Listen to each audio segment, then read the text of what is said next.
Dear viewers of the Tom Photo channel, I'm back with my Fuji X10 after several videos on this camera. I realized that I haven't yet talked about its lens in detail. How could I miss the most important part? Maybe because it's permanently attached to the camera and not interchangeable. Technically, this makes the X10 a compact camera or even a point and shoot. However, I do not think these terms do justice to this very special piece of engineering. So let's talk about it. We'll also look at some sharpness graphs that might surprise you. My opening line is that the lens is amazing. It's very carefully crafted and smartly designed. The first curious thing you'll notice is that it doubles as the camera's on-off switch. You turn the lens to wake up the camera. Such a nice touch. Although on heavily used cameras it might take a couple of tries to get the camera started. The lens collapses significantly in its resting position, making it very portable and easy to hide inside the leather case. The zoom ring is physical and smooth. Fujinon Super EBC or electron beam coating is applied to the lens surfaces. This minimizes flare and ghosting while enhancing contrast and color fidelity. The lens features 11 elements in 9 groups, including aspherical and extra low dispersion or ED glass elements. It has 7 rounded blades, producing smooth bokeh. The aperture mechanism is electronically controlled for precision adjustments. Looking at the lens, you'll see 28 to 112 mm written on it. This might confuse you because the camera has a small sensor. These focal length numbers are in 35 mm equivalent terms. The actual values are 7.1 to 28.4 mm due to the small sensor size. This translates to 4x optical zoom range, which is very good for casual shooting. If I could change something, I'd make the wide angle a bit wider. Most importantly, you may want to know that the f-stop range is from f2 at 28 mm to f2.8 at 112 mm. And that's really nice, I'd say.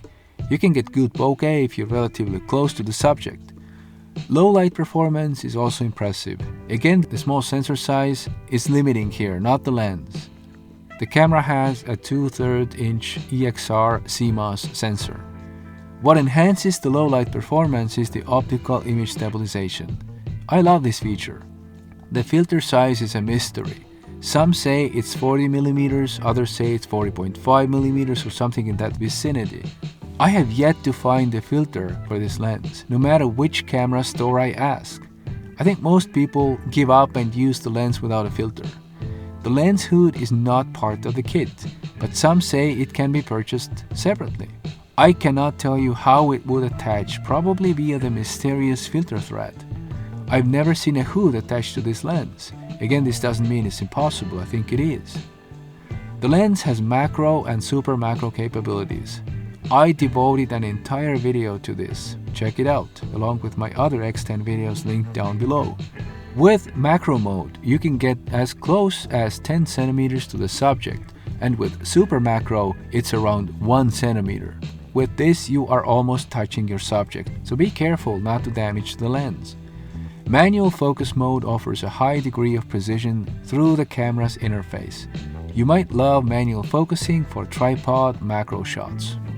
It seems that the ED elements in the lens control chromatic aberrations better than most similar competing lenses from that era.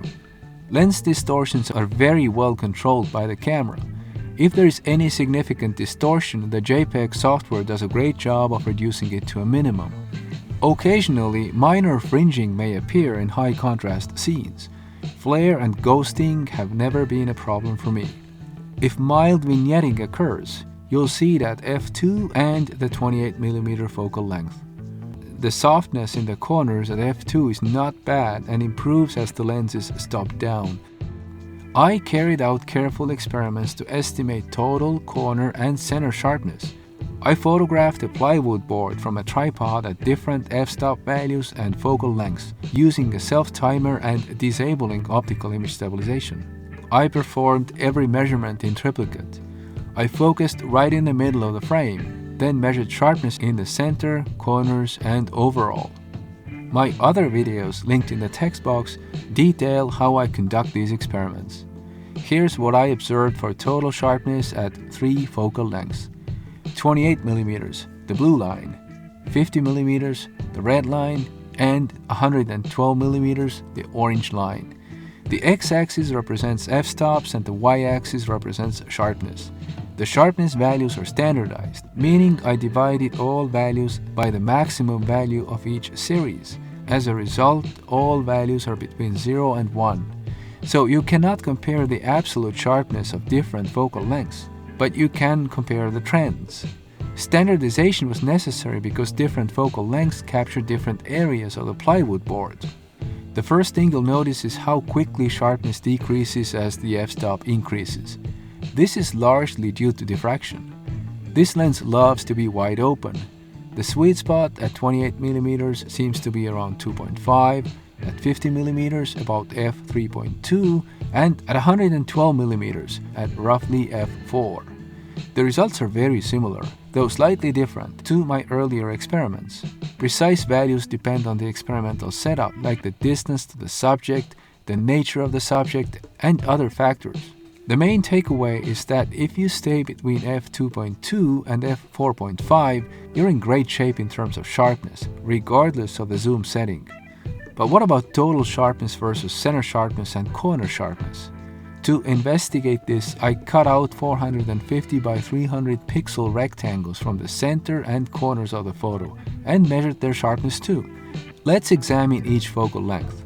At 28mm, the center sharpness, the red line, decreases the fastest, followed by the total sharpness, the blue line, while corner sharpness, the orange line, survives the longest. This makes sense because I focused in the middle and increasing the f-stop boosts the depth of field, improving corners. In the corners, you see a battle between increasing diffraction and increasing depth of field. At 28mm, corner sharpness is best at around f4.5. At 50mm, the pattern is similar, but corner sharpness is definitely optimal at f4.5. This time it's very clear. At 112mm, total and center sharpness behave similarly, while corner sharpness approaches a flat line. This looks very interesting. When corner sharpness profile approaches the flat line, the rest of the field determines the overall sweet spot. This lens is exciting. I've analyzed many lenses in my other videos, and I can tell you that this one is not typical. On this camera, if a lens performs best wide open, that's great news.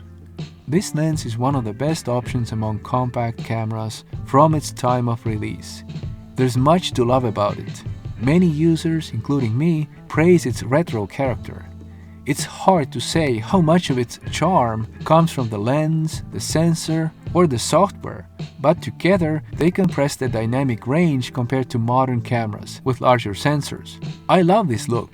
It's why I still use this camera. The photos from the X10 stand out and feel a bit 70s to me. Thanks for watching another one of my Fuji X10 videos. This camera offers endless opportunities for exploration. I own many cameras, yet the X10 remains the biggest mystery to me. Even after all these years, it still surprises me and proves to be a great camera. Thanks for watching, and please consider subscribing and leaving a like, because that means support. See you again soon. Goodbye.